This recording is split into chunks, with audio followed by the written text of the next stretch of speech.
আগামী 1 জুলাই 2026 হতে 5 বছর মেয়াদী পঞ্চম প্রাথমিক শিক্ষা উন্নয়ন কর্মসূচি সরকার শুরু করতে যাচ্ছে। ইতিমধ্যেই 1,30,000 শিক্ষককে ইংরেজি বিষয় প্রশিক্ষণ প্রদান করা হয়েছে।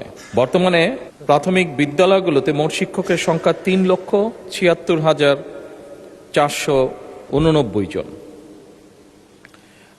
এর মধ্যে চতুর্থ প্রাথমিক শিক্ষা উন্নয়ন কর্মসূচির আওতায় ইতিমধ্যেই 1,30,000 শিক্ষককে ইংরেজি বিষয় প্রশিক্ষণ প্রদান করা হয়েছে।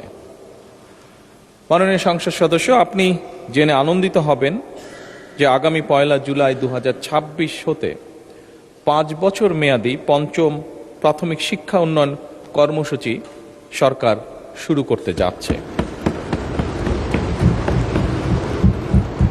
এবং এই কর্মসূচির মাধ্যমে অবশিষ্ট যে শিক্ষকবৃন্দ আছেন তাদেরকেও ইংরেজি বিষয়ে শিক্ষা প্রদানের পরিকল্পনা বর্তমান সরকারের রয়েছে। ধন্যবাদ মাননীয় স্পিকার।